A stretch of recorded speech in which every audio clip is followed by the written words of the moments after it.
got here, Clark? We got salad with. So this is the Clark plate, they refer to it. I used to, like, you may have heard him, if we kept it in the video, I have my pictures all on the wall here because I designed this salad years ago where it just has everything on it. So we've got probably 7 different vegetables. There's some balsamic vinaigrette on here, there's hummus, there's almonds, there's the fresh made salsa, there's pickles. I mean, it's just, oh my god. yeah. That's just perfection. It's really good. This, you could honestly make 2 meals out of it if you wanted. 3, but So the one thing, food like this, just healthy, tastes good, high protein, muscle building, you know, help you get lean. Getting lean doesn't have to taste bad. I mean, Tastes great. back in the 80s, back in the 90s, it was chicken and rice and broccoli. Bland, you boiled your chicken, you don't have to do that desiccated anymore. liver tablets. Yeah, there's all that crazy stuff. Now it's muy bien. Can I take a picture later on? Yeah. When you guys finish. Oh yeah. Yeah, I mean, that's one thing, you know, I know with my channel with the cooking portion. I'm doing the foods that I eat Yeah.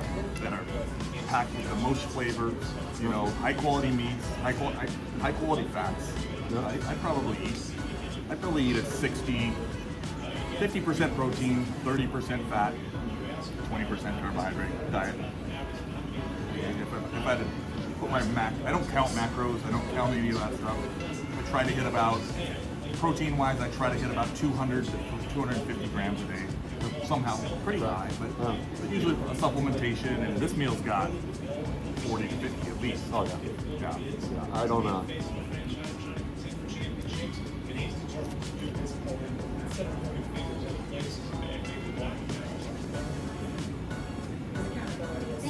Of course. Oh, thank you. Of course. Yeah, I don't. People always ask me on my lives, do you count your calories?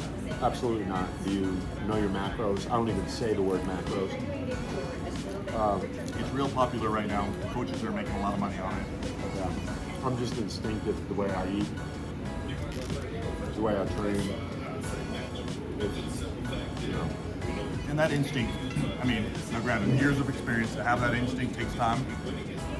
But protein, to me, you know, I've studied nutrition, exercise science. If you're getting enough good quality protein, all the rest is it's gonna happen. You're gonna get the right calories. If you're getting too fat, cut back on maybe carbohydrates. Yeah. You know, keto to me, I've tried it.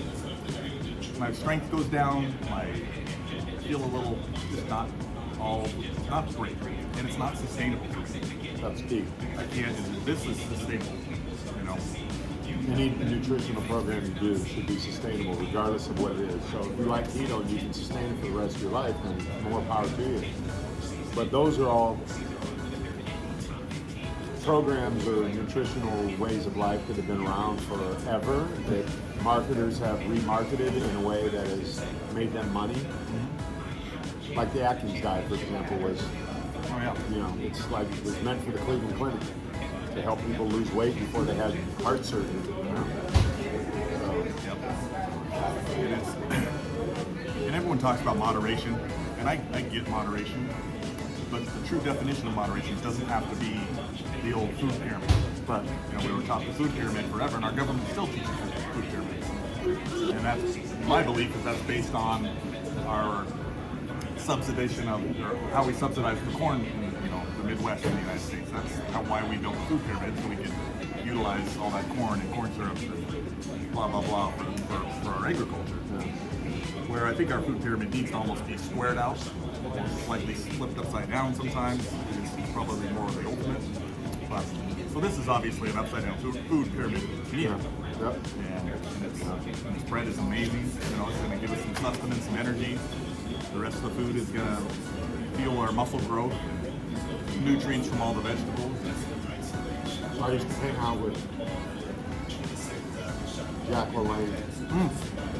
And every time I would eat with Jack LaLanne, he'd say, Clark, what he would ask him, I want 10 vegetables on this. This would passed Jack's test Wow.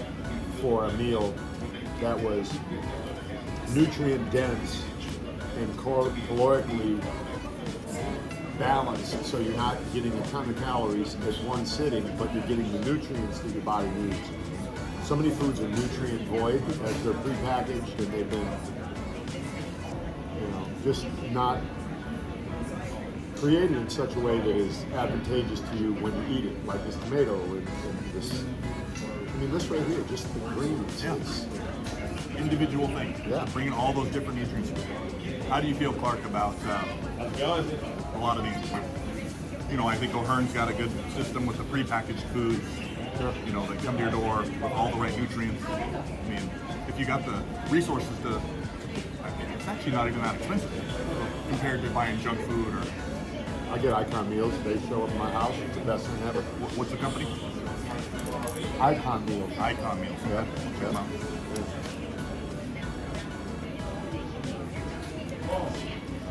Yeah, this is And unbelievable. If you have kids, I have kids at home still, 14 and 16 years, are adults all day. You obviously raise them right. Teaching your kids how to eat like this. Not just being lazy, and we've all been examples of this. We all screwed up and go to McDonald's because it's late and you're tired and you think you just need to put calories in your kid. But if we can teach them that that's the exception and not the rule, and this is the rule, and this is the rule for not just being, it's hard to teach a kid to be healthy, right? But if we can teach them how great it makes us feel, and how great their life could be just by eating the right foods, in a way that's fun for a kid to understand. I know with my son has protein, eats protein powder in his oatmeal now. He didn't do that before. I mean, he's not going to do that unless I teach him. And he does that because he wants, at 14, like we all did, to build bigger muscles. And it's so cool to watch. And I didn't tell him to do it. I walked in one morning and he's scooping into my protein jug, sticking it sticks it in his cereal, his Wheaties, or I dare say his Fruit Loops. But he'll stick some protein powder in there.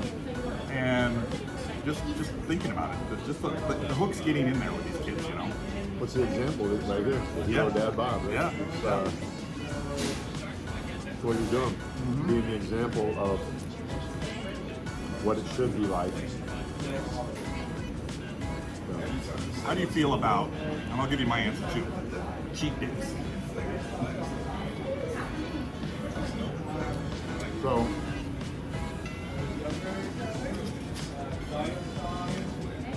if a client comes to me, and one of the first things they ask me is, when's my cheat day? I'm not interested in working with them. Because it's the wrong attitude. Cheat days, I don't even like to use the word cheat because it seems so negative. O'Hearn calls it a free day. So if you have a free day, that's fine. We all need a free day. Psychologically, reasons, whatever. Yep. But don't focus on that. Focus on all of the other days and let that free day be a free meal, not an entire day. And if you are having a free day, don't double down on it by not exercising, drinking alcohol, and just going nuts. Have your pizza, but still exercise. Or take a walk at least. My answer is similar, and I firmly believed in cheat days and thought it was the way to go. And meal one, pancakes in the morning, syrup and bacon, more waffles, and pizza at lunch, beers. I would be so sick. Yeah. By the end of the day, I'd feel like absolute crap. And then it would take, and I'd look the next day, my muscles would be more full, but I wouldn't feel good, and I'd have digestion issues, and then I'd be super hungry. The next day, the hunger pains were so crazy because all that sugar, it just messed with my metabolism. And now that I don't do cheat days anymore, I will have a cheat meal once in a while. I'll have a dessert. This to me, this is tastier than any cheat meal. It really is. This is as healthy as it gets, and it's not quote unquote cheating.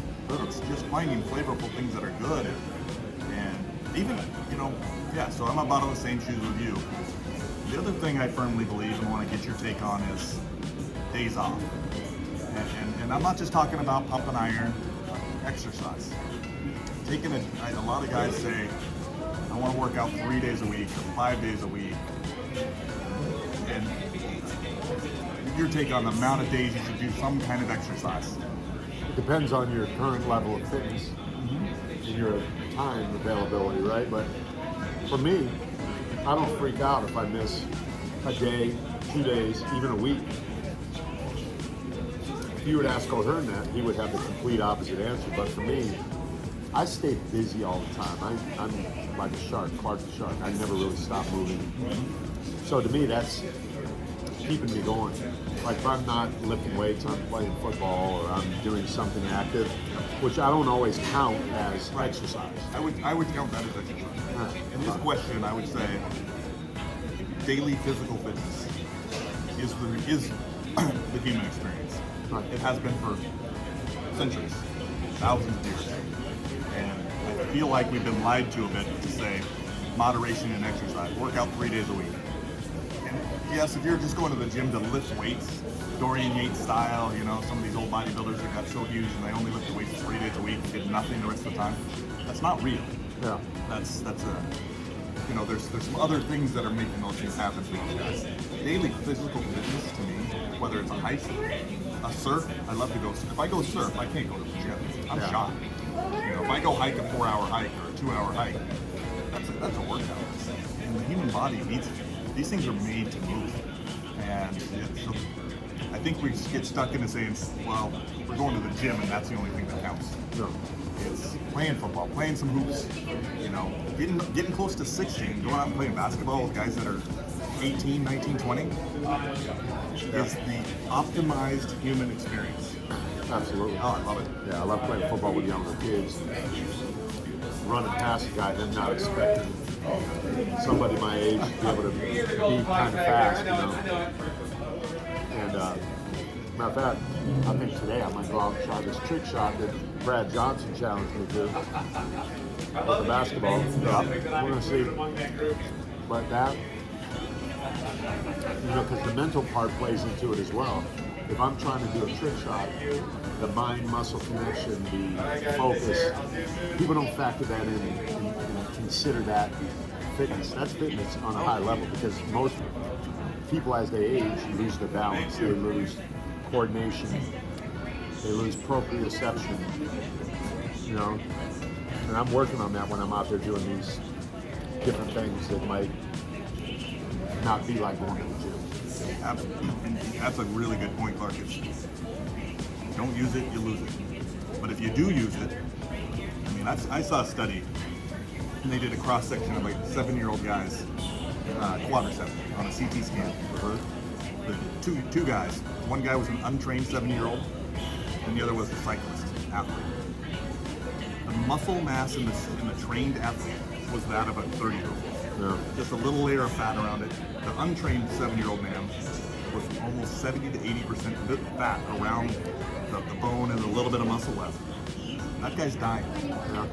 Same health markers everywhere else. But one guy can go play basketball at 70 or ride a bike or exercise. The other guy's excited to get up in the morning and maybe go to the bathroom. Yeah. Yeah. Same opportunity, just physical fitness. And it's age. Yes, hormone levels change, things change. We do age. There is an aging process. However, the true fountain of youth is building muscle and staying fit and staying active. Period. You know? Back to what I said earlier: get busy living and get busy dying. Absolutely.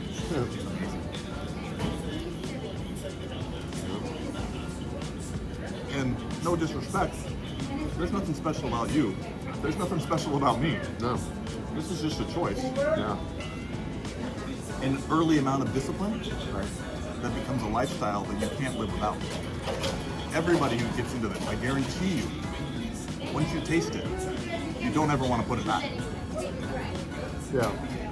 Getting in shape is addictive, and you know, there's an extreme opposite of that as well. I mean, balance needs to be. I've seen a lot of marriages fall apart because one person in the relationship gets fit and the other one doesn't. That can be dangerous. That could be real. And I'll tell you what, if you're married, if you're in a relationship, do your best to support your partner along the fitness journey. Yep. Don't say hey to your wife or your husband, hey, you're fat and ugly. Say, let's be healthy together. Let's bring this ship up together. Let's love each other enough to help each other go through this journey. Because I agree, those relationships could break so quickly, especially after 40, when there's insecurities. You know, both men and women can have insecurities after 40 with the body deterioration, but they can also both rise up together. I see that with you and your wife. It's beautiful. You're both extremely fit. You're both, these guys are in love. It's silly, you guys. They're unicorns, but they're only unicorns because they've loved each other, respected each other, and they're doing this journey together. It's fun. Yeah. You know, my wife's now getting to the point where she'll involve herself in what I do in my business. That's fun. So, no complaints at all. It's beautiful, man. It's but we don't talk about it enough. Yeah. So that's a great point. I really want to make sure that hits home. What's hitting home for me is I'm out looking for looking for love at this point in my life, and you know, I want that too. I crave that. I crave a partner. So any of you ladies out there, Hit them up on Tinder. yeah. Stay off the Tinder profile. No, I'm looking for a long-term relationship to have the successful partnership that is based around honesty and fitness and teamwork, you know, all those things. And you can't have it without all that stuff, all those factors. Well, to give you some encouragement, my buddy Cliff, he's your age, he's 50. This guy's a freak of nature. He just found a wife that is that person that you're looking for, and I met her for the first time at the show, and they just seem so right for each other. She's doing her first contest at 50. Wow. She's got her life, he's got his. They've merged them together because of the fitness influence that they both have. You know? It's a tribal effect, unlike any other. Yeah. Now, there's tribes. So in Hawaii, I live out in Hawaii, and there's tribes of people who canoe race. They're the coolest people ever. They love each other. They go to the pubs together. They go to lunches. They do picnics. They go out and row together. The gym is the same spot, you know. And I'm finding that now that I'm in there more. I've met more people in the gym that just want to encourage each other. And I on social media, on Instagram, if I see somebody working out, showing an ab picture, showing a bicep, I'm hitting that like button faster than ever because I want them to know they deserve that. There's nothing cheesy about it. There's nothing superficial. It is a lot of dedication and work to have some of these things happen, and it's a tribal effect that we all crave. We crave a tribal effect, and fitness is one of them. That's why I have community in my 5 principles. Yes. People are like, why is community? I'm like, it's as equally as important as every other aspect of fitness. And I have my guys check in with me every day, my high level guys that have paid me for one-on-one coaching. So every morning they check in with me and they give me a number on the 5 principles on a scale of 1 to 10. Yeah. So I tell them you got to be at a 7 or above, one day at a time. So every day, if I get 7s on each of the 5 lifestyle principles, I know they're on point. But if they text me a 4, so if it's 7, 4, 7, 7, 7, then I know that meals is an area that they need to improve upon, so I know exactly where to coach them. And you've created a scenario for them to be honest with you. Yeah. Otherwise, it's bullshit, right? Right. It doesn't work. Be honest. Honesty in this is huge. Right. You can't look in the mirror. You can lie and lose, but you don't care. At the end of the day, you're going home. But if they're honest with you, they paid me. yeah, they paid you to be brutally honest with you, so you can be brutally honest with them, so they can have success and everybody wins. Yep. That's beautiful. And that's what the guys love about my style of coaching is I don't play games. You know, there's not enough time in the day. They don't pay me for my time. They pay me for results. And I know I can give them results as long as they follow the protocol. It's like coaching an athlete. It's like I can make you better at what you do. You just have to listen. Yeah. Listen to the coaching, apply it to your life, and do the repetitions. Yeah. The way you've been taught to do the repetitions. After they've been with you for 6 months or a year, how long are these guys staying in touch, continuing to coach on with you? I've had guys around for decades. Oh, nice. Decades. Like You build a friendship. relationship with them. Yeah. Matter of fact, in September, we're doing what we call the CB experience, where my guys fly in. Matter of fact, my one Hawaii guy was jealous because he saw you were coming into town. He's like, I was the only Hawaii guy. Tell him to come and train with me. So I don't know where he's at, but I'll hook you up. Yeah, I'll hook you up with him. He got shredded, man. Oh, nice. He's probably in Oahu. I would think.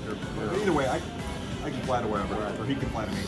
And my buddy Cliff, too, I got to connect you with him, the one I was telling you that he's a big Hawaii guy he loves. But this guy runs marathons in full fire gear. Oh my gosh. Breathing apparatus and a little bit. Oh, I gotta meet this guy. He's That's an fun. animal. Absolute animal. He did a Guinness book. He ran a marathon in flip-flops. Oh my god. And with a surfboard. He's a beast. Oh my god. I gotta meet this guy. Well, definitely if your wife, you guys have a place to stay in Hawaii anytime. You got a nice resort little condo that you can live in, hang out in. Just enjoy the Lanikai Beach. We'll go do workouts anytime. I've been there Ni since casa, su casa. 97 when I did Kiana's Flex Appeal. Oh yeah, no, it's I know a couple of the Sean Ray Classics coming out or something like that. So there's some fitness stuff. The fitness community is actually pretty thriving in Hawaii. It's there's some good gyms. I have a gym, UFC gym across the street, and there's a some of those things. They're going a really strong. There's the big boys, the big, the Samoans and the Polynesians are big boys, but they love to lift and they love to get after it. Strong. It's fun stuff. Well, I tell you, thank you for this time. You guys, just so you guys know, Clark, I reached out to Clark through Instagram. Is kind of one of my heroes in the fitness business, and he was so gracious to give me this time to interview and meet his family and his gym, and just give us all time for this community to learn from one of these guys that has been doing it for so long, so honest and so helpful and open. I just know he has a good heart. He comes at this the right way, and it's I'm dedicated to following along guys like this and emulating. I mean, I think we have a brotherhood now that will probably last forever. Yeah. So, Whatever I can do to help you, brother, with your coaching you guys, I'm all in. So hope you enjoyed the little tour of the gym and the spot where we eat at. And to be continued. He's going to come back. We'll do it again. Aloha, guys. Like, comment, subscribe, share, ring the bell, do all that sort of stuff. Yeah, Add on this guy's channel. Love it, buddy.